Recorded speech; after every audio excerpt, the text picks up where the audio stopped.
You know, May 2021 was supposed to be it. This was supposed to be the season that Guardiola brought home another Champions League trophy. But call it fate or over-tinkering with tactics, he lost to Chelsea in the Champions League final. It wasn't his first time he was accused of over-tinkering his tactics in Champions League. Just a season before that, he lost to Lyon in quarterfinals, a match that he should have won on paper. In fact, the Champions League trophy has evaded him for a decade now, despite the fact that his teams were more than capable of winning it. You'd be hard-pressed to find a manager who stacks up against his resume. That being said, not many managers divide opinions the way Pep Guardiola does. To his disciples, he is a tactical genius, an innovator, and overall God's greatest gift to the world of football. And to his critics, he is a fraud who inherited a talented Barcelona squad and was backed by enormous bank account, and really achieved no more than he should have had. Which kind of begs the question, is Pep Guardiola a checkbook manager, or is he a genius innovator of the game? Well, stick around to find out, because I'm gonna set the record straight on Pep Guardiola. Right, so in 2011, Pep Guardiola visited Brescia in Italy, a club that he previously played for in Serie A right after Barcelona. And yes, he actually played for Brescia alongside Roberto Baggio, Luca Toni, and replaced a young Andrea Pirlo. He always spoke highly of his time in Brescia, and even said that the only club he would manage in Italy was Brescia, and that he would do it for free. By the way, Pep, if you're watching this, I'm still waiting for that promise. I want to see you at Brescia. Anyway, he was even kind enough to take the training session on his visit back to Brescia, which would be an interesting case study in football, given that it would be a total opposite of the situation that he has with Manchester City. You see, in Manchester City, he has access to unlimited resources and is competing for top honors. In Brescia, however, he'd be fighting relegation at best, with little to no resource to use in transfer windows. I for one would love for that to happen. I don't think he'll go there at the top of his game. But I also didn't think that he'd join them as a player in 2001 on free when he was the captain of Barcelona at the peak of his career. So yeah, stranger things have happened in football before. But it raises an interesting question. Can Pep Guardiola successfully manage a team without depending on vast resources? Well, to answer that, we need to go back, way back to 2008. Wow, that's almost a decade and a half ago. It still feels quite recent, to be honest.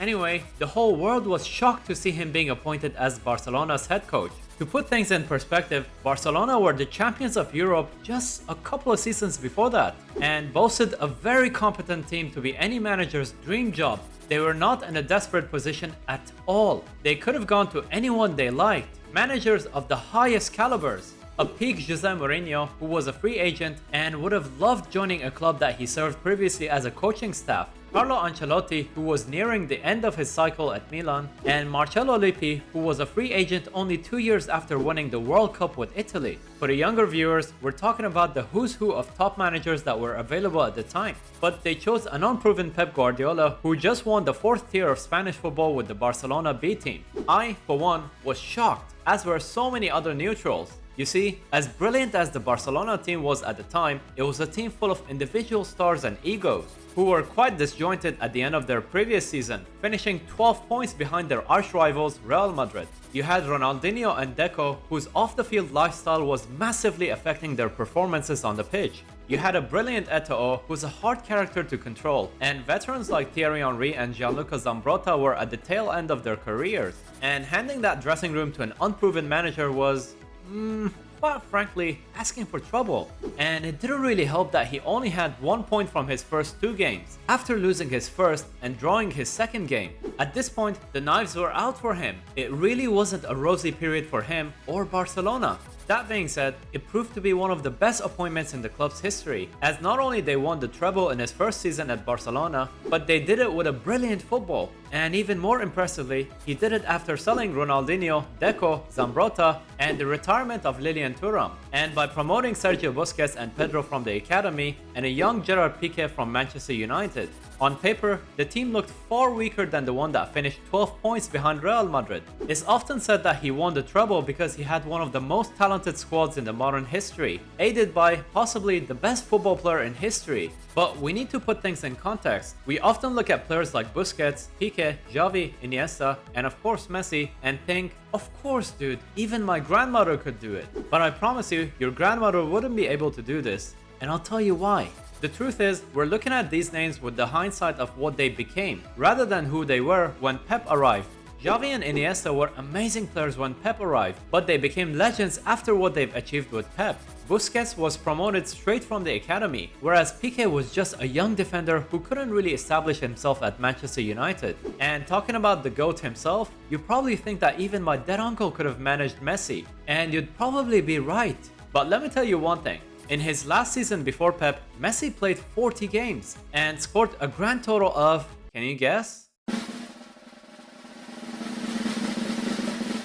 16 goals, which is amazing by the way, especially for a winger that Messi was at the time. But with Pep, he scored 38 goals in 51 games. As brilliant as Messi is, you can't ignore the influence that Pep Guardiola had on Messi's career. He literally turned Messi from a very good winger to a Ballon d'Or winner in one season. By the end of his time in Barcelona, Pep won 2 Champions Leagues, 3 league titles, 2 Copa del Reys, along with a host of other trophies as well. That being said, all good things must come to an end, and after taking a year off, he joined Bayern Munich, and the poor guy did deserve a break. I mean, he was appointed with a full-headed hair and lost all of his hair by the end of it. And it is his time in Bayern where he is mainly criticized for. He was already joining a brilliant team who just won the treble the season before. And unlike Barcelona, where he took a team that finished 12 points behind Real Madrid, his Bayern Munich were already perfect. And he was quite successful, domestically at least.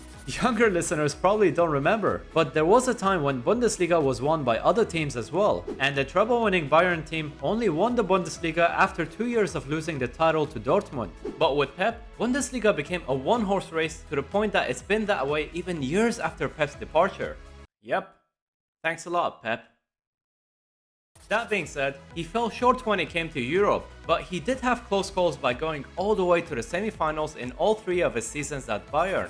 Despite the Champions League eliminations, it would be ridiculous to say that his time in Bayern was a complete failure. While he did buy some players in Bayern, mostly from domestic rivals, it was in Manchester City that he truly started spending money. In his first season at City, he came out empty-handed. No league title, no European trophy, not even a domestic cup. So in his second season, he did a total overhaul. He signed 4 fullbacks with the price of strikers. All Pep Guardiola had to do was ask for his next toy, and it was wrapped in a gift box in front of him. And the results followed. 3 Premier League titles in 4 years with a host of domestic trophies just for a good measure. And he didn't just win them, he literally dominated the league. The Centurions, the Formidables. Hell, even the season when Liverpool got 97 points, City won the league with 98. That requires perfection, regardless of how much you spend.